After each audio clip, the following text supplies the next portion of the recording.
Chapter 3, SPF 40. Part 2 of 4. The Alicorn and Earthmare were in the middle of testing the pens when Crimson's phone bleeped a warning. She walked across the armory to find her Alpha after silencing it. "Hate to break this up, but we've got 15 minutes to be on the pad." Toon hummed in mild irritation. "We can resume tests later."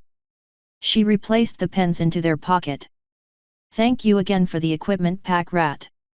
"Not at all, your high special agent," she quickly amended now that she was no longer alone with Alexia. A thought struck her and she clapped her hooves together. "I can't believe I almost forgot. Your requisition order also specified desert survival gear. Come with me." The quartermaster beckoned the herd to follow her down 5 rows of equipment to the appropriate section. "First thing up is hoofwear." She waved off any questions. "Now I know what you're going to say, and that you probably don't like the idea of wearing horseshoes. Honestly, I can't imagine anyone who does. Getting something nailed into your hoof is not pleasant. Trust me, I know." Crimson grabbed what she could only assume was a boot that went up just past her fetlock. She gave it a critical scan. It was a light grey cylindrical item that was very thin, save for the sole, which was rubber with hollow air pockets. The soles were also thin enough for a pony's hoof magic to still manipulate objects through it. Anderson was impressed. "I don't know much about foot hoof wear, but it feels like it was designed with the desert heat in mind. Instead of laces, it had Velcro that was oriented so that the wearer could easily secure it with their mouth if need be. Do you know how effective these are?" Pack Rat shook her head. "I have not tested them personally, but I've heard some positive remarks from a few other operatives. Either way, it's better than having your frog burnt by sand. Not to mention it would raise your body temp if the frog isn't protected." The quartermaster helped find the correct sizes before moving on to the next piece. "All of you will need camel box and you too will need eye protection," she directed her last comment to her fellow Earth ponies as she withdrew the required pieces of equipment. They were long soft plastic water reservoirs that were wrapped in grey material. The two for Conrad and Alexia were thinner around the wings so they would not interfere with wing movement. All of them had ease of access drinking straws that could be secured by being tied into the mane, or wrapped around the neck. "I'm sure you're not going to be taking a helicopter all the way out to whatever desert you're going to, so you can fill them up before you get there."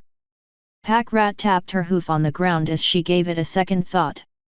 "But just in case you don't though, I'll sign off a 10-gallon water drum and I'll throw in 12 MREs for you as well." Conrad helped Alexia put her gear on while Pack Rat doled out the glasses.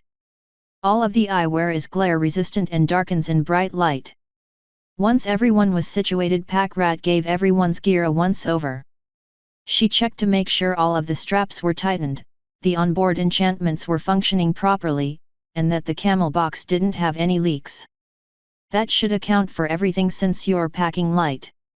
Having spent most of her adult life with a computer at her side, Loki felt naked without her personalized harness. This was a difficult thing to accomplish for someone who never wore clothing if she could help it. Unfortunately, it was not designed for the sand and heat of the Sahara, so she was forced to leave it behind in Thompson's office. Hole would return it to the manor later. "Any chance I can get a laptop or something? I can't be much of a network infiltration expert without one." The pink mare scratched the back of her neck. "For a desert environment?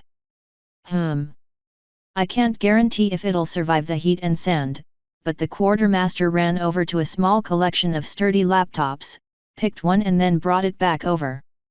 "This little guy should be all you need." Loki sized up the 1.5-inch thick computer and the 10 by 5-inch screen. She scowled at the device as she did not favor anything she did not build personally. "I should be able to pull something off with this. I hope." Conrad finished checking his wings to make sure they could move freely. Once satisfied, he politely interposed himself between the pink and green mares. "You can inspect it on the way over, but we need to leave now." The quartermaster knew they were pressed for time, but she needed one last thing. "Of course, but if I can just get your electronic signature here to sign off on all your gear. Alexia was not willing to be late for her first field assignment in years. As Packrat was withdrawing a smart pad from her shirt pocket, Toon magically gripped the stylus and signed off. Ratio, well, everything's in order. See you when you get back. The herd was more pressed for time than they would have liked, and Toon tapped her left front hoof nervously as the elevator seemed to crawl its way to the roof. Loki was already inspecting her laptop, tisking in both agony and disgust every so often. Conrad leaned against the far wall in silent preparation for the mission at hand. Crimson was quietly typing out a text message to her parents to let them know the herd would not be returning tonight.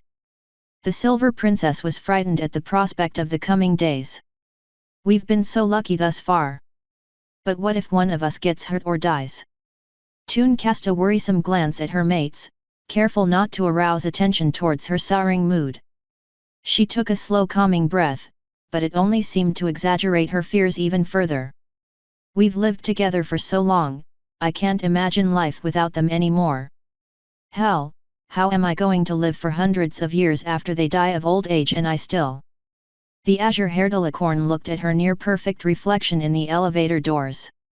Having let her mane grow out to the point where she could see her bangs without a mirror, Alexia could see the herd's colors in her hair if her bangs got jostled into her eyes. The pink, two-toned crimson, and steel-colored stripes in her bangs had become part of her identity over the past year and a half. They completed her self-image. So much so that she would feel incomplete without the three colors present whenever she imagined them to be missing. It was the thought of them one day vanishing from her mane that caused the pit of her stomach to go cold. She mentally shook herself of the thought. No, I have to stay mission-oriented. I can't let this affect my ability to get them home safely. Try as she might, the shadow of her agelessness refused to depart. A little voice in the back of her head gave voice to her fears. You may not live to see tomorrow, but you might live to see 10,000 years. No matter what you do, they will die eventually and you will endure. Alexia shuddered, quickly masking it as being cold from the elevator's air conditioning. The voice's words brought the alicorn's reflection back to the forefront of her mind. Most people couldn't see it, but she could tell she was already slightly different than other mares, besides possessing both wings and a horn. The silver pony was slightly taller than any other mare, save for some of the more powerfully built earth mares who seemed to take on more muscle than should be possible. Her horn was definitely longer by almost a full inch. It may not seem like much to others, if they spotted the difference at all, but Alexia had seen pictures of Luna and Celestia. From that, she knew what form she would take one day. If I live that long, I'll just keep getting stronger with time, and Conrad, Crimmy, Loki, they'll all wither and die. And there's nothing I can do about it. The silver mare was compounding her fears of loneliness to the point where her eyes were misting over, but the tears never fully came due to the elevator dinging loudly and the doors opening up to the warm late July night. The roof's helipad was brightly lit against the sleepy town of Trinity below it. Despite the rapid growth and Cubert Smith's efforts, the town was not quite up to being alive with a serious nightlife. The buffeting noise of the descending helicopter masked Toon's mostly successful attempts to bury her worries and assume the demeanor of team commander. With nearly everyone in Trinity always looking to her to fill the same role the equestrian princesses do for their own country, it was easy to bury her emotions from the public eye when needed. But she was too easily readable to her herd mates, and all of them knew something was bothering her, yet could not act on it for the moment due to the job at hand. The old Sea Stallion helicopter was a sight that almost brought a sense of nostalgia to the awaiting herd. The old aircraft was a familiar sight in Trinity, as it was the transport of choice by Section 9 because of how easy it was to modify them to comfortably seat both humans and ponies. One of the Pegasi roof guards ran ahead of the herd to open the passenger bay doors for them, and the group ducked inside. The masculine voice of the pilot sounded through the headsets a few moments after they put them on. Welcome aboard Spookhoms Airlines, this is your captain speaking. I wouldn't get too comfortable, we're only a connector flight. Conrad was midway through buckling himself in when recognition of the voice made him hesitate and clicked his helmet's speech button. "Gil Highwind? Is that you?" "Conrad." The Pegasi pilot leaned away from the instrument panels to reveal his navy blue coat and blonde hair. "Well, I'll be damned. So the boss man finally pulled you out of field retirement, hey?" Conrad chuckled as he trotted over to grab hold of Gil's outstretched hoof. "Yeah, he did. But what about you? I didn't know you were CIA." Highwind gave him an incredulous look before tapping his human co-pilot to contact the local air control for a flight plan. "What? You didn't really think the government would let something like a weather control company operate without oversight, did you? I'll tell you about it once I get this bird in the air." The Sea Stallion took off and headed south to an Air Force base just west of the Rocky Mountains for a long-distance aircraft. Loki was friends with Gil as well, but she reluctantly had to spend all of her time hardening her laptop and preparing it for network infiltration. The Green Mare reached into her mane and withdrew a memory stick and stuck it into the USB port. "Good thing Thompson came through with my new toys. Now, let's see if I can turn this rubbish of a trash top into something usable." Crimson was the only one actually sleeping. Between raising 3 foals, her growing medical career, and her studies, the pale yellow mare was taking any chance she could get to grab some sleep. Alexia sat in between the 2 other mares, with her head and left wing draped over Crimson. The Alicorn felt the intimate contact helped dampen her fear of eventual loneliness. However, her real terror was the shadow of lunacy such loneliness might cause hung over her mind. She hugged her fellow mare a little tighter. "Please, stay in one piece, guys. I can't live without you." Her eyes misted over at the gnawing fear, both for herself and for the safety of those she loved unconditionally. Standing on his hind legs and leaning against the 2 pilot seats, Conrad was chatting away with Gil Highwind. "So when did the CIA recruit you?" By now the aircraft was on autopilot, so the navy blue Pegasus didn't have to worry too much about flying. "I was already in the agency before my ponification, if you can believe it. It started happening right in the middle of an op." He leaned over to punch his co-pilot in the shoulder. "In fact, Squeaker here was there to save my stubborn ass when my fingers stopped wanting to be fingers and I couldn't control the chopper anymore." Conrad wondered how one would earn the call sign Squeaker until the co-pilot reluctantly opened his mouth. "You really should have just told the chief sooner. We almost got the ground team killed thanks to you." The brown stallion's ears tried to flatten within his helmet every time the man's voice cracked to a painfully high note. Gil was used to it and he paid the cracking voice no mind. "Yes, I know I was being stupid and stubborn.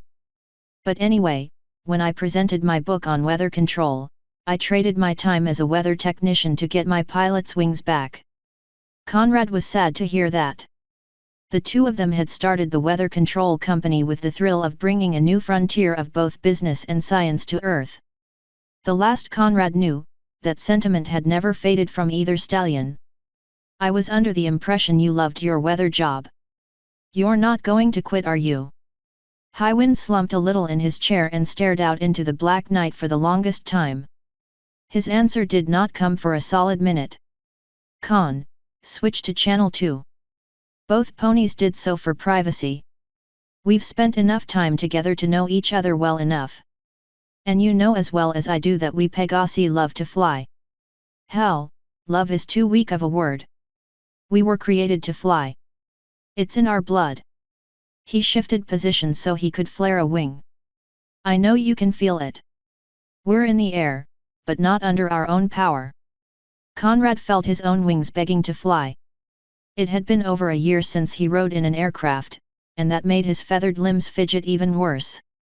"I've seen quite a few Pegasi who might argue against it being in our blood, but I do feel it. I prefer to hover or fly instead of walking or standing when I can help it." Highwind did a double take at his friend's admission while lowering his wing back down. "And I thought I had it bad." Conrad shrugged with his wings, if only for an excuse to move them. "I try not to think of it as a negative." But Alex, he turned back to look at his alpha. The mare's wings twitched in what looked like restless sleep. I'm not exactly sure with her, seeing as she's only 1/3 Pegasus. But I think she's got the whole package of all three tribes, quirks and all. I'm not sure how she manages to balance the three. Gil accepted the assessment of Alicorn, if only to return the topic to himself. I think I derailed my own point. But what I'm trying to say is that I loved the air back when I was still human. I'm a pilot through and through though. I don't think I'll ever fully quit the weather industry, but the cockpit is my home, and the air is my backyard. He paused in his speech to answer the airbase's control tower query. Conrad was about to leave him to it and return to his mates, but high wind tugged on his tail to keep him there. After clearing matters up with air traffic control, the blonde-haired Pegasus spoke to him.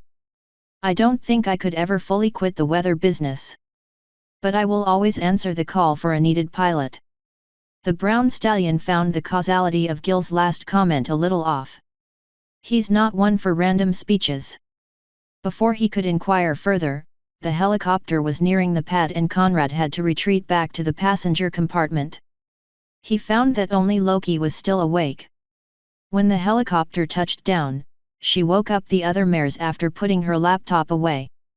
A look of concern danced over both his and her face when they saw Alexia's red-rimmed eyes. The green mare asked what both were wondering. Alex, are you all right? You look like hell. The Alicorn rubbed her eyes sleepily. The last thing she wanted was to revisit the source of her fear. I'll be fine. Just pre-mission jitters is all. Conrad and Loki searched their alpha's face for a lie. Every member of the herd was an open book to one another, and that made them easily readable as well. However, they were pressed for time with the transport touching down and Toon was rubbing her face to wake up, which made the search fruitless. Loki decided to play it safe and thought of a way to raise her spirits as the group left the dossiers on the Sea Stallion to be returned to Section 9.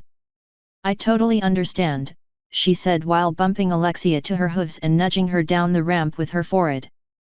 But Old Man Thompson wants us to show the brass we still got what it takes to lead the next-gen agents. We can pull the big caper like the old days. Hell, we're not even in our 30s yet, this is our prime. The Earth Pony's words did more for Alexia than she knew. Thanks, Loki. I needed that. Loki smiled, thinking her work was done for the moment, and walked the silver Alicorn out onto the tarmac as Conrad did the same with Crimson. The group managed to shake off most of the visible signs of their fatigue and meet with a well-groomed and smart-suited man waiting to escort them to a waiting C-130 Hercules. It was a large transport aircraft that could hold 90 soldiers with ease, so the 30 human paratroopers loading themselves into the aircraft was hardly a challenge for the powerful craft. The drab grey paint would have blended it into the night were it not for the well-lit tarmac. Its 4 engines were already whining as the pilots finished the pre-flight checklist. The man in the black suit saw Toon take the lead and offered his hand to shake while shouting to be heard over the Sea Stallion's engine. Special Agent Toon. I'm Case Officer Mercer. I'll be your handler for this operation. Alexia shook the offered hand, noticing it was curt and hard before the man led them towards the Hercules. You're coming with us. Only so far as the carrier. I'll be overseeing you from there. Loki took one look between the transport and Mercer. Are you saying they're actually going to land that big bird on an aircraft carrier? The case officer didn't get a chance to reply because a voice to the green mare's left answered for him. It's not fun to try, but it has been done before. Mercer was the only one who did not turn to see Gil. Highwind had joined them. Conrad was puzzled by him being there. Shouldn't you be flying back home? Gil shook his head. I've been assigned to be your pilot. The Bush will offer local air support, but Thompson wanted someone in-house to do the personnel transport, and not tethered to the Navy's command structure. Mercer was in agreement. There are numerous people within both the military and the world over who are extremely opposed to allowing your kind to stay within society, or stay alive. We felt it was best to make sure your exfiltration pilot would not have any reason to fail in his duties. The comment only made Alexia feel worse. I really shouldn't be surprised. Humans can barely stand each other for petty differences, and here we are being a different species. Will everyone ever see themselves as Terrans? She huffed in mild defeat. I may not see it even with my considerable lifespan. The group was the last to board the C-130. All 30 paratroopers were already sitting neatly in 4 rows towards the rear of the aircraft. Each of them eyed the ponies with glances mixed between indifference, amusement, irritation, and a large number of the soldiers found them to be adorable. It was only professional courtesy that kept the latter from trying to pet them as the ponies moved to the front of the aircraft. Mercer strapped himself into a seat along with the herd plus 1 stallion. It's going to be a long flight.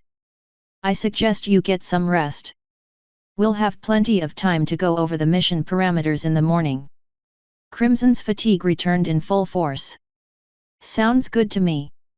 With Conrad sitting next to her, the pale yellow mare leaned her head over and draped herself over him before promptly falling asleep. The brown pony laughed inwardly as Alexia did the same a moment later. Well, I guess it's only fair since I mount them during pleasure time, they get to lie on top of me during sleep. Little did he know, Toon cast a sleep spell on herself to escape her worries. He glanced to see Mercer was at odds with his seat. The man was trying to hide his effort in keeping his suit from developing wrinkles thanks to the 5-point harness. I think someone like him would have ended up being one of the few of us who still wear clothes on a regular basis had he become a pony. Loki rested her head on Alexia, having given up on the laptop in the interest of sleep. Of them all, she slept the deepest, completely unaffected by the flight's noise and occasional turbulence. The C-130 made its way across the world without incident. Almost everyone, save the pilots, took the opportunity to sleep the time away. Those who couldn't sleep produced decks of cards or handheld games to toil away the time. 3 of them in particular were near the back ramp playing poker to keep their hands busy during conversation. The dealer was an overly muscle-bound woman who went by the nickname, Buttercup. It was not a name of her choosing. She cast a wiry grin at the private to her right before shifting it to the averagely built man with a snake tattooed on his arm sitting in front of her. The game is 5-card stud. 2s, 6s, and 1-eyed jacks are wild. The private went by his last name only, Lowy. He took his cards and spied on them only to not like what he saw and tossed 3 of them back to the dealer. Why must she always make the cards I don't have wild? The tattooed private did the same, but only with 2 cards. So what do you think the deal is with our special cargo up there? Buttercup finished doling out the first round of cards. Why should I care? I raise 50. The soldier dropped 1 $10 and 2 $20 bills inside an upturned hat. The tattooed man craned his neck to look at the sleeping equines before turning back to his hand. You should. That one over there is the vaunted princess of ponies everywhere. In America anyway, he added derisively. Buttercup snorted disdainfully at the memory of seeing that on the news. We don't need some damned royal family. Why do you think we rebelled against the Brits at? Curiosity got the better of her and she made sure to rest a protective hand over her cards and the deck before stealing a glance at the ponies. How can you tell it's her anyway? That silver and blue one's got wings and a horn. As far as I know, there's only one person who has both. I'll match your 50 and raise 50 more. He tossed several crumbled bills into the pot. Both the dealer and Lowy met the ante. Buttercup snorted scornfully at the comment. You make it sound as if those things are actually people. Snake eyed her carefully but said nothing. Lowy increased the bet by 25. I don't see what the big deal is with you, BC. Shouldn't you be up there trying to pet them and give them kissy faces? Buttercup was sorely tempted to plant a fist on his mouth, but her revenge was in the cards so she let it slide for the moment. I might as well. Those things are just one step up from being pets. Snake laid his cards face up. I call. Straight, Jack high. Lowy tossed his cards to the dealer. I got nothing. Buttercup smirked. 2 2s and 3 9s, full house. Bah, Snake growled as he tossed his cards on the deck in front of her. I wouldn't go calling those ponies pets if I were you. She scoffed at him while raking in her winnings. I'll say it to their damned faces. Stupid governments giving them way too much freedom. They need to be kept under heel. The other player made a sound of disbelief as he took his new cards. This coming from the woman who marched at the front of the Pride Parade, he said mockingly. This time she actually did punch somebody, and her victim was glad he was wearing a combat loadout so the impact would only leave a bruise instead of a dislocated shoulder. You know damn well what I mean, she hissed. Those things aren't human. They used to be, Snake commented offhandedly while checking his new cards and tossing one away. Buttercup gave up a card while casting him a scathing glare. You don't really believe those lies from the media, do you? There ain't no way those things used to be human. Loie pulled out a photograph depicting a man fleeing from the cameraman. A bright green tail and aqua fur ears were clearly visible. So I guess this is just a Photoshop then, huh? She grunted dismissively while upping the ante again. 50 in. Loie, you should know by now that computers could make Godzilla look like he was having tea with Slayer. I took this picture myself, Buttercup, Loie declared a little too loudly. Yeah, she responded accusingly. And everyone knows you love doctoring photos for blackmail. So that pic isn't worth the paper it's printed on. I'm telling you guys, these ponies are nothing more than some jacked up social experiment on top of a Skynet invention with a cute face. I went to the science fair last time it was in Kansas. I saw both that green one and the silver one on stage claiming they were robots during the main exposition. I'm shocked to know you actually went there willingly. Snake thought to himself as he dumped more bills into the pot. Don't you think they would have lied about their origins? Saying you're a robot is easier for people to believe than saying you were magically turned into a different species. Buttercup added more bills. Raise 60. That's because they were trying to create conspiracies, man. You get people from different areas saying the same thing came from different sources and people will never know what to believe. But I know for a fact that the science fair was the first we had ever seen one of those robot horses in public. That truth was snuffed out of the airwaves faster than greased lightning.